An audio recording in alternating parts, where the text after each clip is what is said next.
And so eventually what happens is that the government is the most successful group of gangsters. One of the most pressing matters I think we need to talk about is the internet censorship. Right now, there's so many different viewpoints out there as to how we should really digest this and what are the overall implications. Is big tech takeover and big tech censorship no different than government totalitarian control? Right. Is it just accepting one overlord over another? Or with another. With another. Or, as libertarians, do we hold our belief that the free market always is a self-correcting system? It prevails.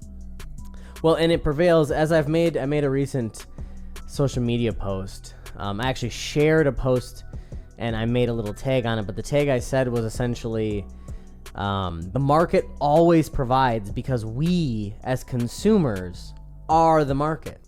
Right. So the moment that there isn't a company giving you what you want, typically you either go out and find somebody who is, or you do it yourself. And then other people are like, hey, you know what? I can't find somebody to do that either, and you do it really well. Have you thought about starting a business? Right. You know? Then people come together, they help each other invest in a company, they grow it, it expands. More people are looking for that build service. It, they come. It doesn't exist anywhere else. Right. Exactly. And so, as libertarians, I feel like with this whole big tech censorship and takeover and just the whole fear and everything over it, it's a very interesting position to be in. Well, I kind of look at it this way. Is it not similar to government trying to take over itself? Like, take over the people? Is it not... and the only way you stop that is to stand against it and create platforms and build communities against that. You stand up for it. It's protesting. No, I don't agree with this anymore. You know, like... Well, and I just need to interject before I lose this point. I'm sorry. It's so pertinent to this.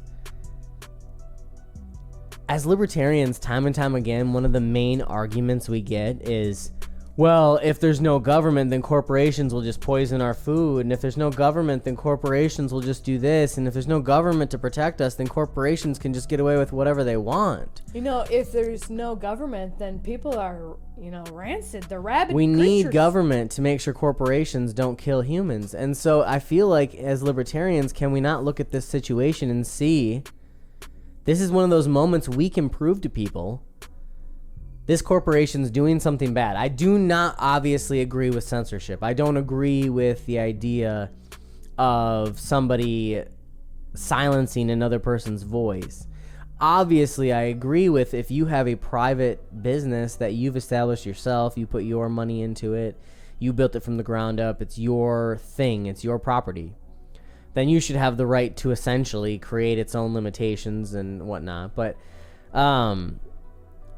this is a perfect opportunity right now for us to prove, yes, corporations can be just as evil as government.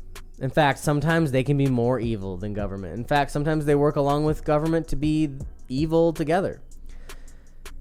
But the difference, as we've argued time and time again, is that when a corporation does something evil to you, all you have to do is stop giving that corporation your money and find an alternative source. Support that alternative source with your money and speak with your dollars. When a government is doing something evil to you, you have to protest. You have to even try to vote, which now in America, especially at the federal level, seems to almost be a useless effort. Obviously, I think voting at the local level is now more important than ever. But voting at the federal level almost seems like pointless now. Locally is the only thing that matters. The only thing that matters. Yeah, I was having this conversation with my dad earlier. It's the only thing that matters now. At this point, the Libertarian Party should run a presidential candidate only as a figurehead, and all of our resources and efforts should be poured into turning local communities gold. Because it's our only choice. It's our only chance now to actually still have a revolution where we turn this country over, because it's just so much. It's just so much. Yeah. And the presidential... the whole thing is because when people are even voting for the president and they're looking into presidential campaigns, really what their number one strife is, you don't rule my life. You aren't there to dictate everything that I do every day. You don't represent me. How many Americans in this country did not feel represented by Republicans or Democrats, and even Libertarians? True. Like, or anybody, or Greens, any Green Socialists. Party, Social Party. It's Tea because Party. as individuals, we each should have the ability to rule ourselves. Yes. And that kind of gets back to this whole conversation of the corporation versus government. If a corporation's doing something bad, they don't rule over your life. I'm sorry, I know Facebook and social media is a fun way to spend our time, but it's not a necessity to life. You know, it's really funny. We post on social media about the things that we would like to do, like go camping and go explore and travel and stuff. We post it on social media. This is what we want to do, but we're so consumed in social media that we never do the things that we actually want to do. Yeah, and not we as in we, but like we as in a society. Yeah, exactly. I know what you mean though. But social media is great, but the thing that we need to remember is that it's not a necessity to life. So if somebody's going to take your ability to get on their social media platform away from you, they are not taking away your ability to life, liberty, and property, or the life, liberty, and the pursuit of happiness. They're literally, that's not what they're doing at all, you know? And so a corporation cannot take away. And if they are, they're violating the NAP, they're violating, you know, human basic rights and stuff and everything. But the government, on the flip side, literally has control over your life if they want to exert it. Yeah. They have the monopolized authority to have control over your life. Twitter and Facebook are not going to send you a $3,000 fine because you posted something they didn't like. Heard. Right? It's true. They're not going to lock you up. They're not going to take away your kids. They're not going to shoot your dog. They're not going to ruin your livelihood. They're not going to take away your job. They're not going to rip apart your family. Yeah, they're not going to rip apart your family. They're not going to deport you. They're not going... Any of these things. They are not the ones that have control over your life. They have control over their social media platform, and that literally is it. Sure, they are swaying public opinion. It can be definitely argued. But when it comes down to it, though, individually...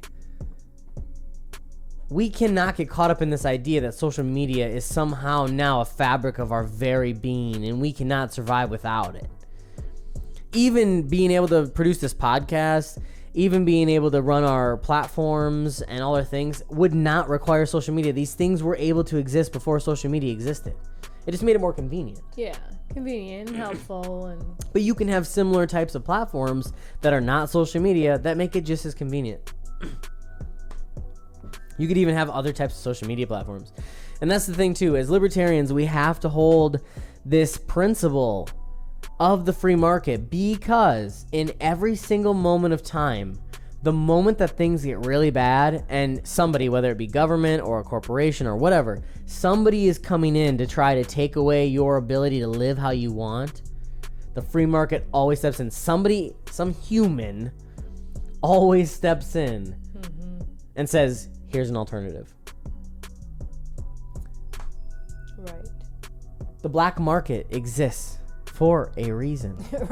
That is the reason. The black market is the free market. I mean, but obviously there are shady things that happen through the black market that shouldn't, but that's not what I mean when I say free market, isn't like the shady things too. Like everything goes, child sex slaves too. Like that's not what I'm saying. Body parts. Yeah, body parts and stuff too. Not what I'm saying. I mean, body parts actually, as long as they were harvested consensually, I wouldn't mind. I think if somebody has a heart, it shouldn't have to go to a donation center to be donated to somebody. If I was about to die and I had a really healthy heart, I should be able to say, hey, can you give me a list of all the people who are locally needing of a heart? And then I could just donate personally my heart to that person. Right. I know. I talk about That'd be this so all the much time cool. when That'd it be so much comes to, better. You know, donations and stuff like that. Just go directly. I just don't like the fact that it's like, well, they're gonna harvest your heart, put it on ice, stick it in a warehouse or whatever they end up doing. It's probably not a warehouse. I think it's actually like a really limited time they have to deliver it. But it still doesn't go to somebody you knew personally or somebody that you directly can feel you impacted. Like you just know you were a donor and that's that. Right. But the black market balances out the controlled market. Well, and the problem with the black market, the only problem with the black market, the only problem that exists at all with the black market is the fact that because the market that we all get, the market that the government allows us access to, doesn't allow all the non-violent things from the black market in. Sure. If like cannabis and sex, work and things like that, and even just body part trading was a lot more open and able to be voluntarily transacted between human beings, the black market would only consist of the violent transactions we don't want. The black market would only consist of sex slavery and illegal harvesting and like that kind of stuff, like underground animal fighting rings, and that would be what the black market was. It would actually be a bad place. Instead of now where it's like local granny down the street has to buy cannabis off of a drug dealer in the grocery store parking lot. Like that's part of the black market right now. Right. That gets lumped in with sex trafficking, Right. and that's what's ridiculous here. It's like we have to come up... We have to establish, we have to get back to NAP. What breaks the NAP? That's bad. 100%. And it all comes down to the individual's Everything else, ability we to can self-preservation. negotiate and have a conversation about. Exactly. So with the big tech censorship, I understand entirely the fear because I always have that fear with any entity that seeks to control humanity. As a libertarian, obviously, it sends up red flags, period. Massive flags. You're like, holy camole, hey-o, free speech, what's going on here? Free speech is not just a protection in the Constitution. I know there's a lot of debating, and libertarians are like, well, but Section 230, or well. As a radical, I'm going to say this right now. The Constitution is a very, very unique document that I respect entirely. It is not where we derive our rights. It was a document to tell government that we have them. Right. And that's it. So to say, well, the First Amendment dictates that company can or cannot... No. Freedom of speech is freedom of speech. It means I get to say what I want. Yeah. No matter whether you like it or not. Exactly. Like when a gentleman walked into the place that I was working and he said, I'm going to kill you. And I call the cops and the cops say, oops, sorry. He was utilizing his freedom of speech. Now, if he actually threatens you physically, call us. Yeah, exactly. And yet it's not incitement, or whatever, a threat. And what I come down to with that, I guess, and that really comes down to it as well, is like until there's an actual victim, until there's an actual crime where there's a victim committed, there's not much you can do about it. I understand we're in this very awakened modern culture.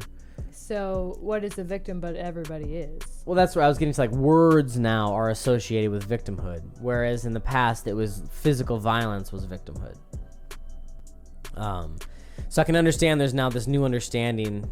Well, yeah, because emotional in the energy, world. Yeah. Abuse And is the same. so that definitely still plays into it. I'm not saying, like, because emotional abuse is still a violation of the NAP. Right. And, like, I was even making a point one time. Me screaming at somebody, like, let's say I was really mad at somebody and I scream at them. I'm like, gosh darn, you're just making me so mad. That's not a violation of the NAP. What would be a violation of the NAP is if they decided to walk away from me screaming at them and I follow them screaming at them and do not let them get away from me screaming at them. Right. I'm not allowing them the capability to be in control of their own life, liberty, happiness, their own ability to, de-escalate. Exist in a neutral state, in a non-aggressive state.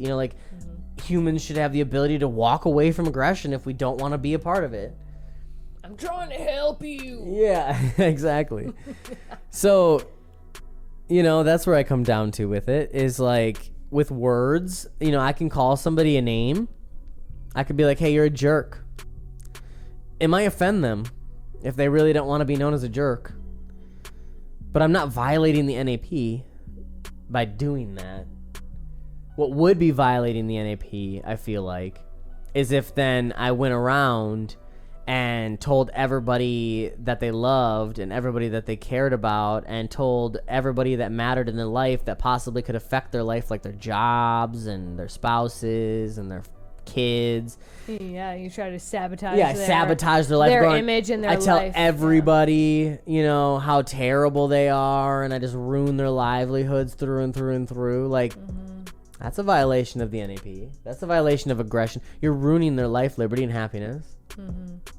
But these things are not given by the document of the First Amendment, by the document of the Bill of Rights or the Constitution. These things are not, they don't exist because of that. Our framers, the framers of our land, of our Constitution, of all of our founding documents, in fact, understood, and they called it obviously God-given, unalienable, natural, because these are the words that they understood and used. But it's the same principle. It's individualism. It's individuality. It's libertarianism. It's how we operate. It's the whole principle of everything we do.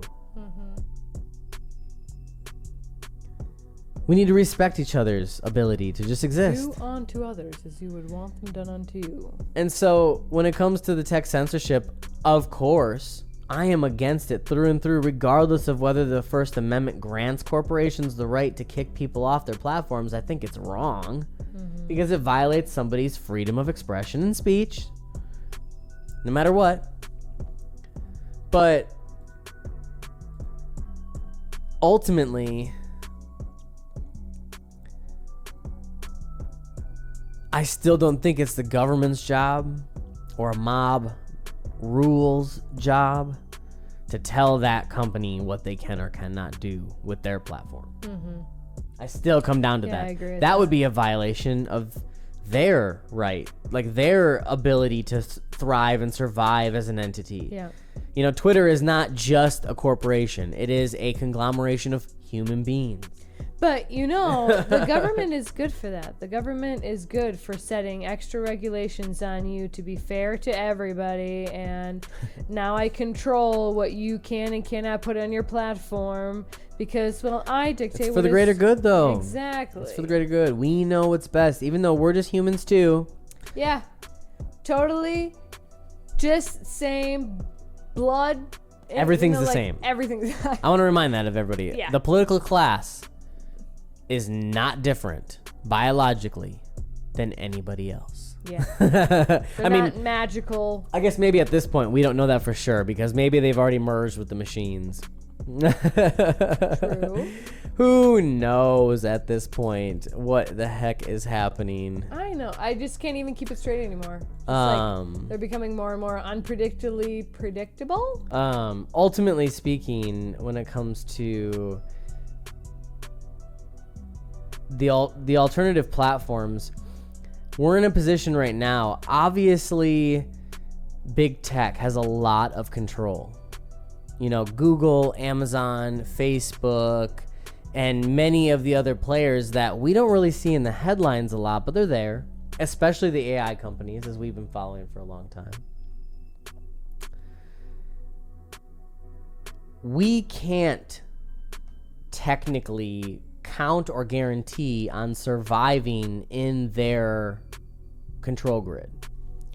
It's almost impossible, actually. And as we've seen with Parler, we talked about a little bit last week with Parler, Amazon entirely removed Parler from their host, and then another hosting server actually picked up Parler, so they were able to continue.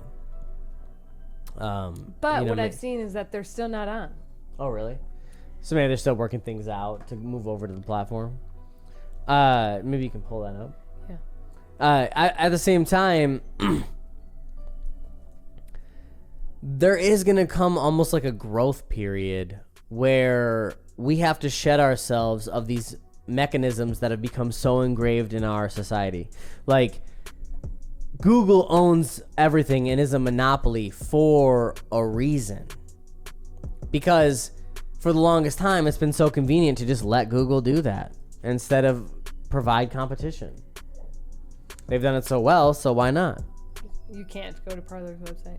Okay, so Parler is still down. So obviously you can't operate around some of their structures. You can't go to the internet right now and go to Parler even. So what needs to happen, and what I do fully believe will happen because it has happened throughout all of human history, is that alternatives will start to surface from this main internet. Mm-hmm. And I don't think they're all going to be spoken about. No, and I mean the dark web already is a thing. And a lot of people have reservations about the dark web, like they do in a sense the black market. But the dark web is just internet sites that don't get hosted by the typical platforms. That's really all it is. Right. It's just sites that they don't technically want you to see, really. And not all of them are even bad. Some of them are just information they don't want you to know. You know, that's really what it comes down to. That they force you to go digging for it if you must know. Exactly. I mean, even Google itself is a trapdoor. Mm-hmm. It is an area where it's like, oh, you have all the information at your fingertips. However, if you type in a general statement, we're only going to give you the first 20 things that we want you to know. And if you have to go for like 10, 12, 20 pages deep into the Google search results to actually start getting information that isn't biased. Mm-hmm. And you know that because when you go to places like DuckDuckGo and you type in the same dang thing, it brings up entirely different results. Yeah, so many different. And overwhelmingly way more different. And way more specific. Yes. Like, oh yeah, that's exactly what I was looking for. Yeah, okay, thank you. Very true. I love DuckDuckGo. Yeah, I've actually grown to appreciate it a lot more too. It makes me upset on my mobile device, but I hate the fact that I'm so programmed by just convenience and experience to almost always reach for Google. Yeah, and I'm or over even here like, can I just get out of Google? Or even call it Googling. Like, I'm gonna go Google something. Like, I hate that I even use the Googler. Use that terminology because it's searching. I'm gonna go research. I want to search something up. I have access to the World Wide Web. As we were discussing the other night, everybody believes the internet is some cloud of information that exists out there, and to some small degree that is true. But what it really physically is just a network of computers all connected together of people who have put information on their computer to share with other people through their computers. It's just a network of computers. That's really all it is. This is like my super Facebook. Mm-hmm. Exactly. And so you can create alternatives to that. And they will come out of this. They will. They absolutely will. Parler was the start, and if anything, it showed everybody the guns that the government and big tech is trying to work with. So everybody's like, hey, okay, so I see they have the Death Star. So now we got to find a way in. Well, this to get in, that's a great segue to an article that I came across earlier that we briefly talked about before the podcast. So Elon Musk has come out lately and said that a lot of people are going to be super unhappy with West Coast high tech as the de facto arbiter of free speech. As Musk replied to a tweet of a satirical article entitled, "Evil Fascist Dictators Censored and Voted Out of Office." And that's actually from the Babylon Bee that posted that, which I love. I love the Babylon Bee. They're such a great... They crack me up. They are the modern Onion. They're better than the Onion. Yeah, it's true. They're more politically poignant than the Onion. Whereas the Onion was a little bit more general satire. This is more specific to current events, you know, and I like that a lot. They crack me up. But Ellen here is essentially saying that he's always rallied against big tech, as it's saying here. So, as this article breaks down, back in June, he called out Amazon for censoring a publication of a book that was about coronavirus. He actually tweeted at Jeff Bezos himself saying, "This is insane. Time to break up Amazon. Monopolies are wrong." And that actually spurred me to want to talk to that, like on that a little bit tonight. I don't agree with him here entirely. Monopolies are wrong, 100%. I don't agree with monopolies. I don't think anybody should control the entire flow of anything. You know, like, but Amazon does not have a monopoly. They don't? Well, for one, what by definition is a monopoly? You own the entire market of an industry. There is no competitors, period. Well, I mean, Amazon is pretty top notch. Are they not the top competitor? eBay. eBay's not top, I don't think. No, I'm not saying that they are. There doesn't need to be top. That's not what a monopoly is. Okay. A monopoly doesn't mean they're top. It means they're only. Right. eBay, Etsy. There's one in China right now. The Wish app. Alibaba. That's right. Yeah, I guess. But I think maybe he's relating it to like their hosting server. They are all monopoly. Well, and I'm thinking that's what they mean is they're hosting because they've monopoly? got data hosting, and that Right. they even host like the government, like we discussed last week too. They host the government and other things as well. Right. So maybe that's what he's talking about. I really love Jo Jorgensen's example when she was running for office. The couple of times that we heard her speak, she brought up how when she was a younger woman, they tried to take IBM down very similarly. IBM had become too big. The government was arguing about how they could break it up into 27 smaller companies. I think it was 27. Smaller companies that would all be the size of IBM's second biggest competitor. So if they broke IBM up, they could have that many different versions of their second competitor. That's how big IBM had become. And as Joe points out, first of all, the government was unsuccessful in their attempt to do so and to break up IBM. But what ultimately did break up IBM was the creation of Microsoft and Apple. And both the creation of Microsoft and Apple came from the free market. It came from people just creating alternatives to what existed. And then they took off because they were better than what existed. And all it will take, people, is a really good social media app to come along that's entirely free and provides you everything that Facebook maybe did in the past that we always loved. Maybe things it's never even bothered to do, like personalized profiles. And it'll happen. There will be. Can we bring back a MySpace 2.0? Yeah, that's what I'm saying. Like, there are already people that yearn for some of those things, like even a song that plays. You could personalize a song that played and all these different things. But even if you were a computer programmer during the MySpace days, you knew HTML coding, you could make your MySpace page look like whatever you wanted to. Yep. So, like, there is a yearning to return back to that individuality where not everybody's a cookie cutter little box on Facebook. Right. And you could only post on Facebook the way they allow you to post on Facebook. Exactly. Whereas that's not exactly the way it started out. I mean, I guess it did in a sense because everybody remembers the is. Do you remember the is? Oh, yes, I do. Yeah, for you younger people who didn't use Facebook towards the beginning, when you would post a status on Facebook, it had to start with is. It said, Tony Moen is, and then you had to write something after that. So, like, every single time you had to be clever enough to come up with a status that started with is. And then they eventually took that out. Which was entertaining. It was, in a sense. You had to get kind of clever with it sometimes.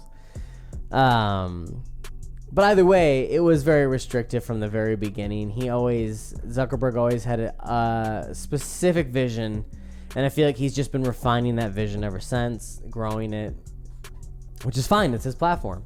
I just know that something better is going to come along. I actually guarantee it. Yep. Because guess what? MySpace was all the rage. Now nobody uses that. I don't even know if it exists. I'm gonna check right now. Let's check it. Let's check it out. So I don't agree with this. Don't break up Amazon. Instead, hey, Elon Musk, I'm gonna challenge you personally. How about you put your company to create a social media app that is free, that is based around free speech, liberty. MySpace exists. MySpace is still around. Okay, MySpace is still...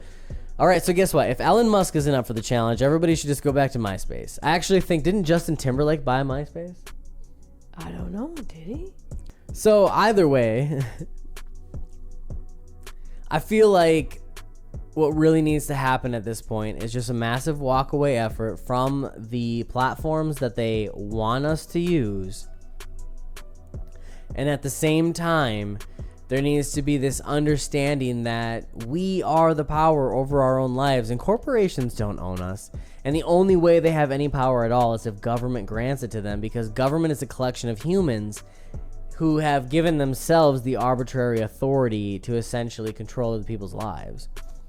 So if government subsidizes and favorites these corporations, then that grants them the capability of power over your lives. But without that favoritism by the government, they would have absolutely zero control over you. And we could just go to an alternative platform. I do really love this meme that Elon Musk actually dropped to his Twitter. He said it's the domino effect, a website to rate women on campus, which is what Facebook essentially started out as. And then, as you can see, it dominoed into the Capitol seems to be under the control of a man in a Viking hat. And speaking of which, we really need to talk about this Republican division that's happening right now, because it has some pretty wide implications. Right now what we're seeing is there's like a Trumpism, a Trump-akin. Just like the Trump-akin. Hitler syndrome. Well, you know, I mean, every single brutal totalitarian Superhero. movement has its idol. But regardless, there's a definite fracture. There's a definite fracture in the Republican Party. And because of that, there might be... I actually feel like it's almost going to split into 3 different groups. Here's my prediction. We've got group number 1, the neocons. These are the status quo Republicans that have for over 100 years been working with the Democrats to, control this duopoly system where they get all of the privilege and we get all of the punishment.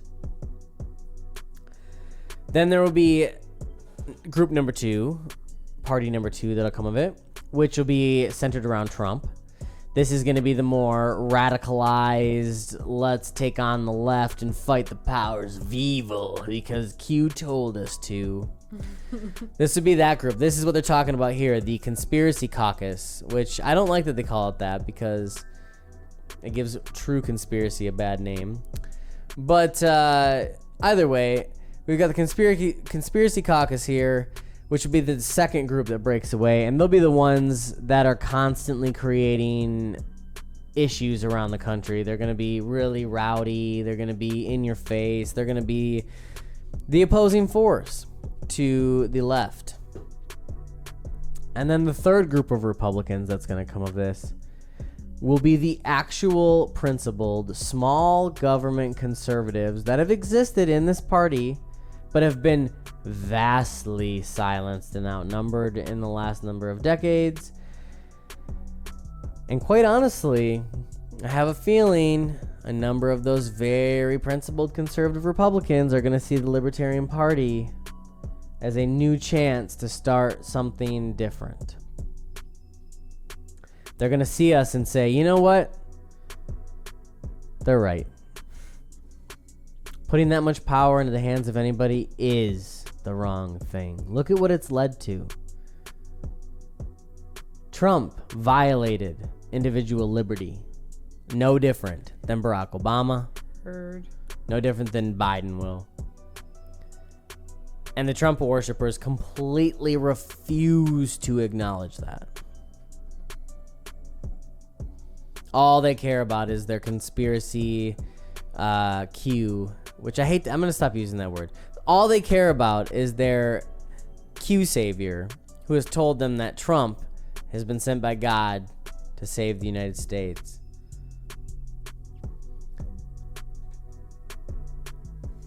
Because he's dang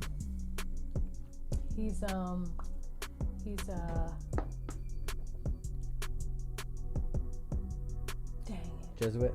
Yes, thank you. You're welcome. I can read minds. So Trump is sent from God, and he has his ark, but really like steel form because this is fire. Space Force. Into the fire. Trump, Space Force, Space Force, Space Force, Space Force.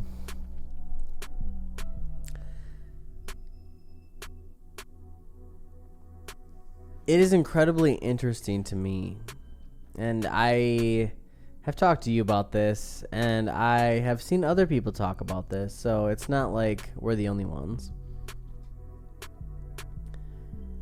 It is interesting to me that in this time and in this way and in this place, when we've got this totalitarian control police state encroaching in our everyday life exponentially, that we had a long time, almost lifelong New York Democrat run on the Republican ticket, friends with the Clintons, friends with the Epsteins, gets elected to office. Big on Wall Street. And then, not only does he completely divide our country, but he eviscerates the Republican Party entirely into 3 separate entities, as I just outlined. Then he just walks away off into the night as he hands our country off to potentially the largest criminals in American history. And everybody's going to call him a savior. Yep. I shouldn't say everybody. His followers will call him a savior. And that he got duped. And that it was none of it was him. You know, he was a god. I mean, I was talking to my dad earlier, and I still play around with the possibility he's a useful idiot. Like George Bush was, in my opinion. And like Joe Biden is, in my opinion. Yes, but when I listened to who he was, like, when I listened to his speeches from back in the 80s, early Trump, before voting for, or before getting into office 2016 and just being a soundbite president, before that shit, all of that before, Trump was intelligent. He spoke clearly, he was fluent, he was... I'm not saying that at all, because technically so was George Bush in different ways, and so was Joe Biden. I'm saying this, and as I brought it up to my dad, this guy was playing golf with the Clintons. This guy was at parties with Epstein. This guy was making backroom deals with some of the most powerful people in the world, okay? If we are to believe that the state, which is essentially just a collection of very powerful people in this world that have decided they're going to basically hijack the world governments for their own well-being, for their own prosperity. What if they came to him, because Trump is a narcissist. He's a classic narcissist. All he really truly cares about is that he is great. Mm-hmm. He doesn't care what that means. He just wants to be great. What if they came to him and said, Trump, daddy issues. What if they came to him and said, Trump, we want you to be next. It's your time, Donald. You're going to be Donald J. Trump, the greatest president that's ever walked into the Oval Office. All you need to do is make America great, and you're in. And then, all along, he's nothing more than the scapegoat. And they know it, but he doesn't. Right. And he's such a narcissist and so full of himself. He's going to think that all he wants is the appreciation of the people and to be known as the greatest president of all time. He just wants to see all the flags and the hats and the shirts and the parades. He wants to see the show. He wants to see his face on Mount Rushmore. Right. But all along, the state is like, no, Donald. You're here for a different purpose. Mm-hmm. You know. You are the Death Star. In some sense. And that's what I'm getting at. Is like, I almost never blame any of the presidents themselves because almost all of them are puppets. They're figureheads. Mm-hmm. I shouldn't say almost. They all. Even JFK, who fought against it, was a figurehead in some degree because he was blackmailed and utilized. So the presidents themselves are not the problem. It's the state. It's the power. It's the control. And really, guys, it's just an illusion because they only have it if we give them the idea that they have it.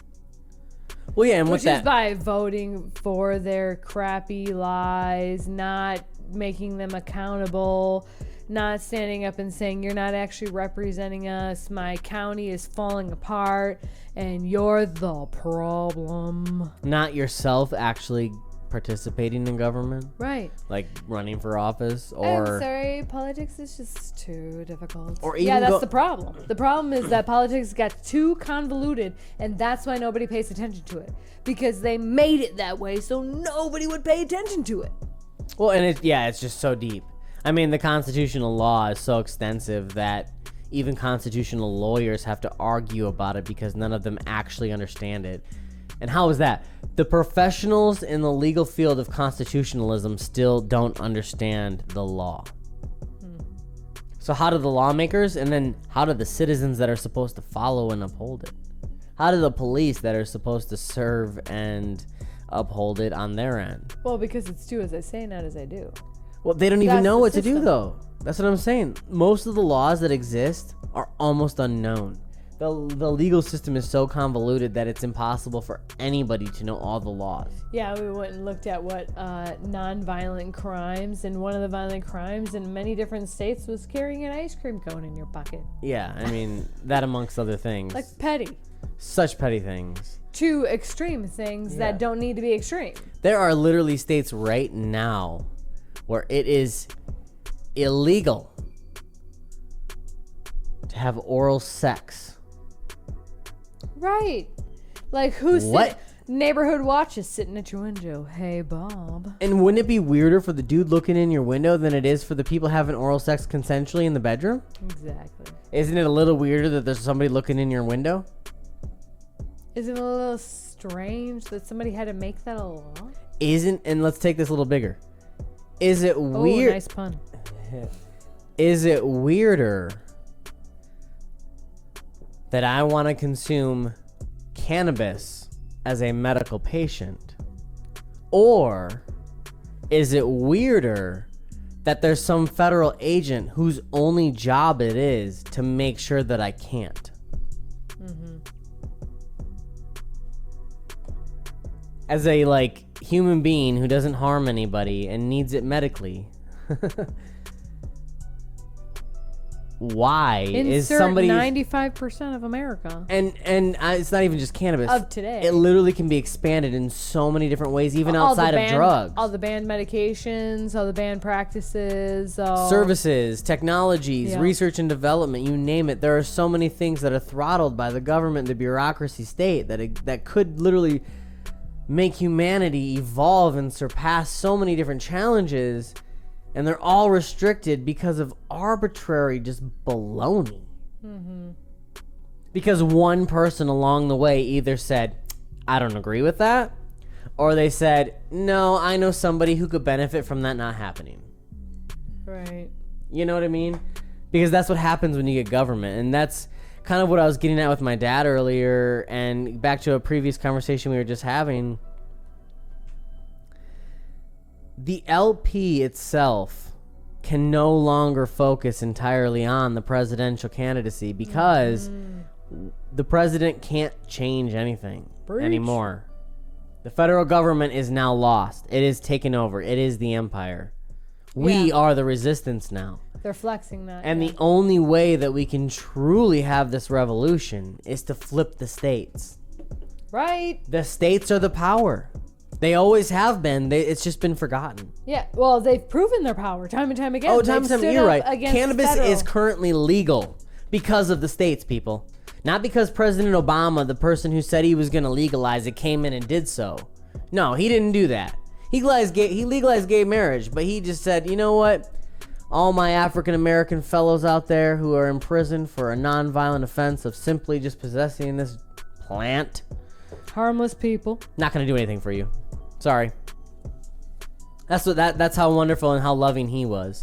The reason why cannabis is currently legal in any way, shape, or form as popularly as it is because people in individual states decided to stand up for their right to their own self-preservation, to their self-autonomy, to be able to say, it's my body, I get to decide what goes into it, especially if I'm not harming anybody else in the process. There's absolutely no reason. That brings up a really great point here that I really want to touch on. I don't know if you've been following it all, but right now, Trump has been going on a murder spree.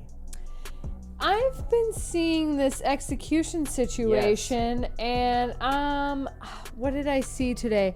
He's executing pedophiles. Question mark? I only come to this because, not that I really dived into this at all, but I saw an article, headliner, or no, it was that Justin Amash's tweet about Donald Trump and his execution style, and somebody had commented on that saying, no, this is where I disagree, pedophiles deserve to be murdered. And so I don't know if there's a correlation between the two, like he's only executing pedophiles or what, because I haven't dived into any of it. Yeah, no. Since July of 2019, Trump's administration announced that they were going to resume federal executions after a 20-year hiatus where we stopped all federal executions.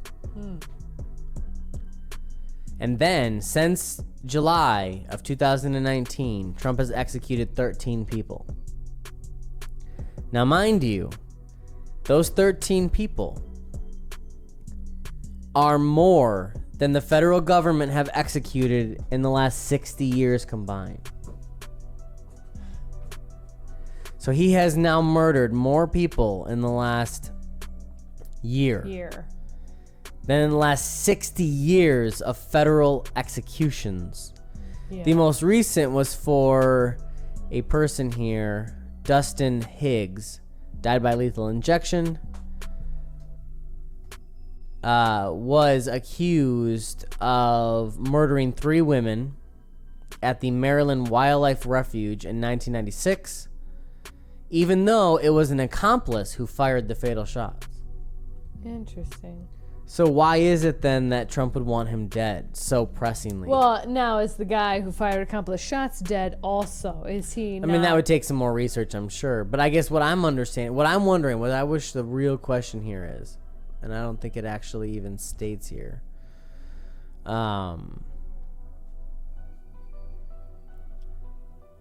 because it looks like he kidnapped them. He did shoot them, but he was not the one that delivered the fatal shots. He received a fair trial, was convicted, sentenced to death by an unanimous jury for a despicable crime. I'm over here like, well, luck of the draw, you didn't shoot the fatal shots, but still eventually it would have led to that. What I'm wondering, though, and I love that this picture actually points this out, because, again, violation of NAP. Do you really have the right to take somebody's life even though they took somebody else's? Mm-hmm. Doesn't that make you just as bad as them? Right. I think it does. Makes you no different. I think it makes you just as bad as them. That's why I really don't believe in the death penalty. I don't. I believe in self-defense, death penalty. Right. You're about to take my life, I will take yours. Right, in defense of myself. Absolutely. That is entirely self-preservation, though. Right. If you took somebody else's life, though, no. Like, I can't take yours just because you took theirs. Justice is not murder. So Trump, the executioner. Yes, Trump the executioner. Why did Trump wait 3 years into his presidency to remove the federal ban on executions? And then, in the time frame since 2019, he has executed more people than in the last 60 years combined. What is the significance behind that? Right. Is what I really feel like is the most important takeaway from this.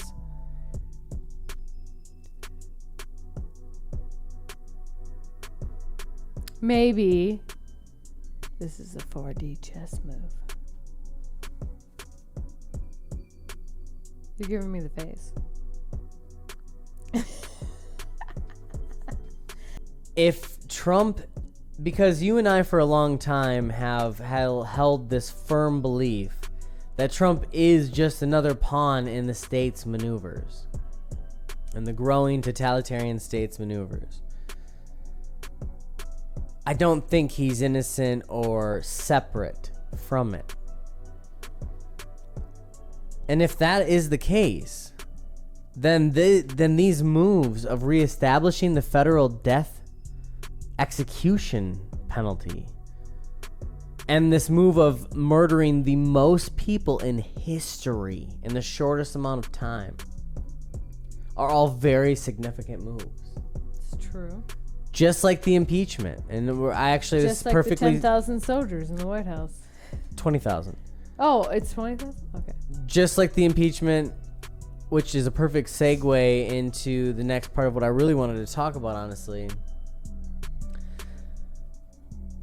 The impeachment itself and this entire idea of Trump's maneuvering with the executions and the troops at the Capitol, like you just mentioned, they're all this display of the state's power. It's the state displaying and flexing itself. It's showing the people we're in control here. The state itself requires our consent in order to accomplish nearly anything, because we are the ones that make up its power. We are the power. And so with this impeachment, they have to show us they can remove a president whenever they choose. It doesn't matter whether we want that president there. They get to decide who is president. And I feel like with Trump, it's easier for most people to accept it because a lot of people hate him. Right. Get him out of there. Yeah. It just all leads to a very slippery slope is what I guess I'm coming down to. If we continuously allow the state to make these maneuvers, we're continuously consenting to their assault on our ability to self-govern. They have separated themselves as a political class that is in control of our lives, and we are no longer in control of our own. We're getting to the point where we don't have control of our own. Almost entirely, really. I mean, everybody's getting the smart everything, the AI everything. Legislation's turning over. Joe Biden's making some bold moves. Yeah, actually, that's something that I wanted to talk about as well, to be honest. It was just recently announced today that Joe Biden is planning a flurry of executive orders and new legislation for the first few days as president. Oh. Biden plans to swiftly alter the shape of the U.S. government. Come on. With an aspirational inauguration speech, a legislative package aimed at coronavirus recovery, and a burst of executive orders designed to signal an immediate break from President Trump. The day he takes office, Biden is planning to return the United States to the Paris Climate Accords. My gosh. Repeal the ban on U.S. entry for citizens of some majority Muslim countries, which, whatever, like, that's fine. That's ridiculous to begin with. Right. He will sign an order extending nationwide restrictions on evictions and foreclosures and implement a mask mandate on federal property. Those moves will launch a 10-day governing sprint that will include executive actions to help schools reopen, expand coronavirus testing, and establish clear public health standards. President-elect Biden will take action not just to reverse the gravest damages of the Trump administration, but also to start moving our country forward, incoming White House Chief of Staff Ron Klain wrote in a memo released Saturday. In his first days in office, Biden also intends to send to Congress several pieces of legislation, including a sweeping immigration bill. In remarks last week, he began outlining legislation that he views as most urgent, a $1.9 trillion plan aimed at stabilizing the economy, which a lot of people have been whispering about more stimulus checks. But of course, those stimulus checks are essentially just bait for the trillions of dollars they're just shoveling into the corporate interests that have been... it's hush money. I mean, it's not... yeah, exactly. It's hush money so that we just look the other way while they give all their friends a very nice bonus. Mm-hmm. There is so much fluff that is going to be hidden inside of this, all of this flurry of legislation. There are so many things that they are going to be passing through. People... And you know none of it's going to be good. This has nothing to do with Biden. This is the state. Mm-hmm. This is the state taking more power. Biden is ahead. Like we just talked about. Everyone is a figurehead. Every single one. And it's no different. And it'll be no different. And then you take a look, sorry, I didn't mean to interrupt, but then you take a look at the fact of the Libertarian Party and how much it's snuffed out any third party, any outside party, outside of Democrat and Republican, any of them, they are snuffed out of the conversation to the American people because there is an agenda, right? There has to be. Why other way? Why other reason?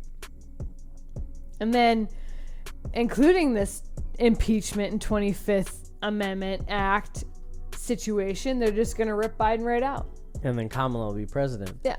And then, like I said before, it won't even stop there. It really won't. It'll be now from hence on forth, any and every president that does not serve our will be removed. Mm-hmm. That's where this is coming.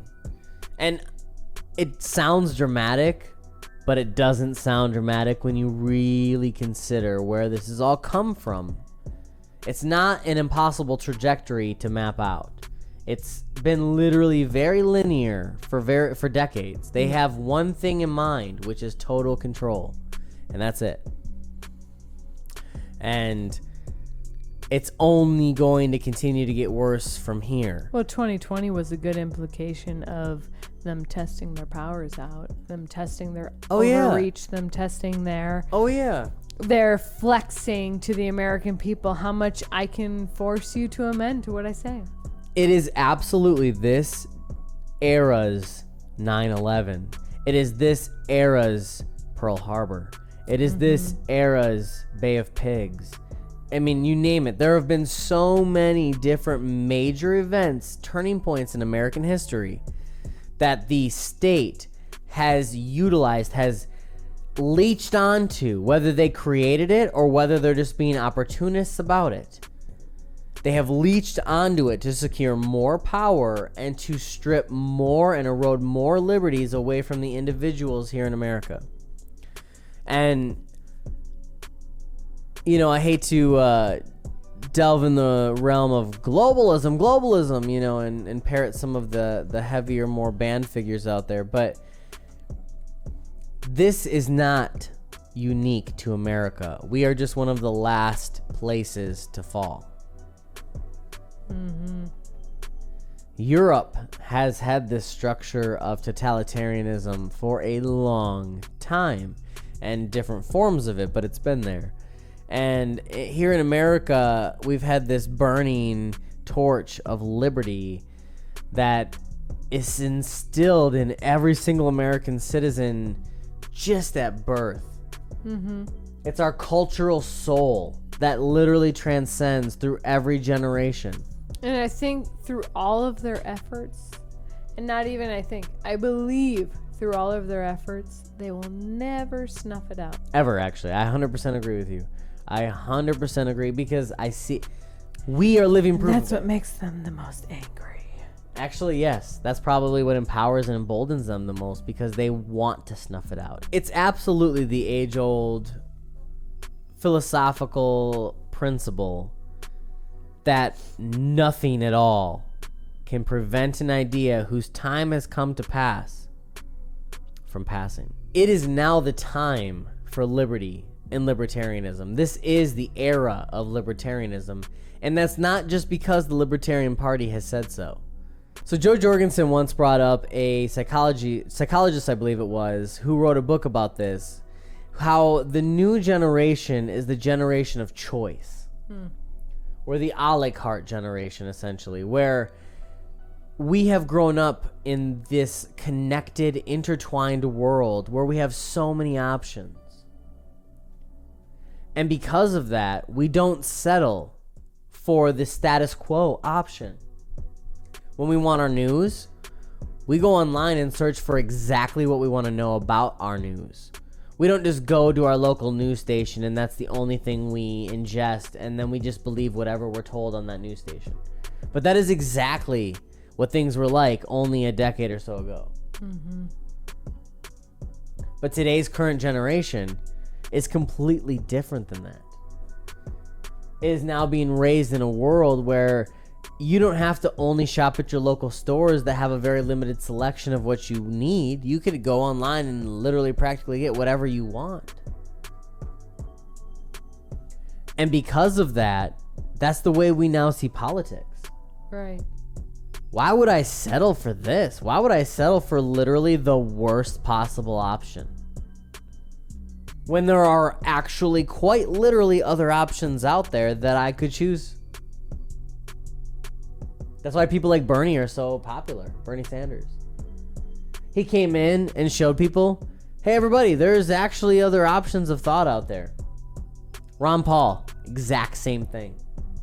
The state will never stop. And the only way at this point that we can liberate ourselves is by walking away from it anywhere we can. Absolutely. And I feel like the real revolution is actually taking place, and the libertarians are leading the charge, but the real revolution is just the revolution of localized individuality. It's communities stepping up for each other. It's people reinvigorating their passions. It's people living their life to their fullest potential. It's people living radically for their passions and what they love. It's a different kind of world than what we've ever seen because everybody's interconnected and we can share experiences, and we all understand each other now to a degree that's never been capable before. And that's why they want to shut the internet down so much, is because they don't want us to keep sharing our experiences. They don't want us to keep building this network of liberation, of true liberation. Human spirit is being unchained through our connectivity with each other. Absolutely. It always has been, right? Always. The number one thing between humans has been connection. Absolutely. And the more we connect, the more we progress, the stronger we become. we are. Always. Every time. Always. And they know that. The more they can keep us divided, the more they can keep us controlled. Absolutely. And we've seen it time and time again. And we're seeing it more and more these days. Absolutely, exactly. And that's why I love being part of this movement right now as a libertarian, because we are the ones leading the charge on a local level. Right now, there is a shift in our movement, in our party, to focus more efforts on the local stage. We are now putting more efforts into our city councils and our county boards and our congressional districts and our state parties, because that is where the actual battle, that's where the real revolution's taking place. The Capitol was lost almost 2 centuries ago. Right. The Capitol's been lost for a long time. It's been a little bit Why are you storming overdue. it? Why are you storming it now? Exactly. Storming it now does nothing. It's been lost for 200 years. Right. Why are you not storming your state capitals by getting people principally elected who are actually going to care about the liberty of each individual in your state and represent what they want out of their best interests? We are so humbled and grateful to be working alongside some amazing local libertarians here in Door County. Jacob Vandenplas is running an immensely principled campaign right now for Congress of District 8 here in Wisconsin. And I honestly feel so privileged to be working alongside him, to be delivering liberty, and as he loves to put it, saving the free world, because that's really what it comes down to. You know, this isn't about an election. It's not about politics. It's about freedom. It's about humanity. It's about prosperity. And He is honestly and earnestly going to be a voice for the people like none other in Wisconsin, and I cannot wait to call him Congressman Vandenplas. 100%. And we're going to get him there, and I fully believe it. And with your guys' help, it's going to take everybody, but there's already been such a strong show of support, and that makes me extremely excited and inspired, motivated. So if you would like to find out more information about Jake Vandenplas's campaign for Congress, you can head to jakeliberty2022.com. There's an amazing website where he lays out absolutely all of his policies and his platform, his vision for America, his vision for Wisconsin, and what he can actually do here in our state to make a real difference. We personally are going to be running locally in the same year, 2022, for Door County City Councilwoman over here, Hey-o. as well as Door County Board Supervisor over here. And beyond that, Jake and I have been discussing at length how we want to grow and turn all of District 8 gold, and then beyond to all of Wisconsin. And that is exactly how the real revolution begins, is town by town, county by county, Absolutely. district by district, state by state. And then we can focus on the capital. Because It's the only way we get there. it is. We need to awaken the people. Yeah, exactly. We have to wake them up. I was saying this too. It's like, it's not only that we have to help them listen to what we're saying, wake them up to what we're saying, but we have to turn their heads to help them see too. Yes. They've been blindsided. They're lost. We have to turn their heads back in direction. Oop, where'd you go? We got to go here. Don't you see they're deceiving you? It's the Stockholm syndrome. Wake up, my friend, my community, my family. We can do this. But the only way we do this is all hands on deck. And quite honestly, the best way to get people's attention, the best way to turn their heads towards the light is just to burn that light as brightly as possible. We can all work together and show our communities firsthand what we have to offer for them. You and I have talked at length about the things we want to do here in Door County voluntarily with our family, and go out into the public and actually genuinely help for the purpose of helping our community, because we care about our community and it's important to us. We want to see our community thrive and everybody in our community thrive, because when we all thrive together, that's the way that we prosper. So when it comes down to that voluntary aspect of things, it's very important that we all work together. And if you want to get involved, there are so many different ways you can do that. If you're here in Door County, you can go to Liberty.org and find out how you can help us make some real change here in Door County. To give you some direction, there are literally affiliates popping up all the time here in Wisconsin. It is a fast growing party. We are extremely excited to be part of it. And if you are in a county that does not have an affiliate and you want to get involved, we would love to help you build your affiliate in any way we possibly can. So do not hesitate to reach out to either us or the state party in general. There are a bunch of wonderful people out there that are willing to help you get started, to start your own affiliate, and in general just offer up some resources and guidance on libertarianism and how you can connect with your community. It's a really awesome support structure. And if you're looking to get involved right now, we actually have some events that are coming up here in the next couple of weeks. On Tuesday of this week, you can join us in Green Bay.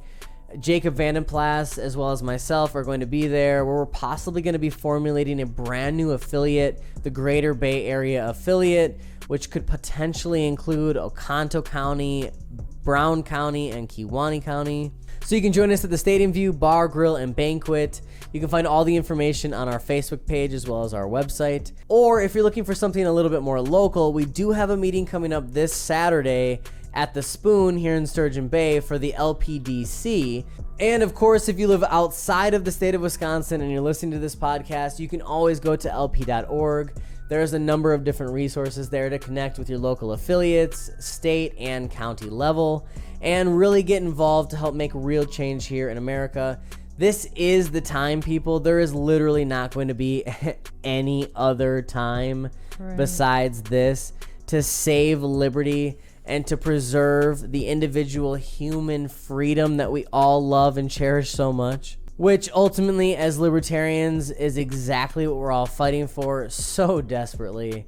Because, as Alan Watts would state, government ends up becoming the most successful group of gangsters as they force their coercion and will upon others.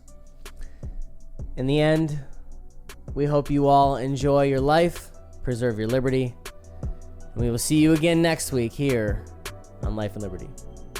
Adios.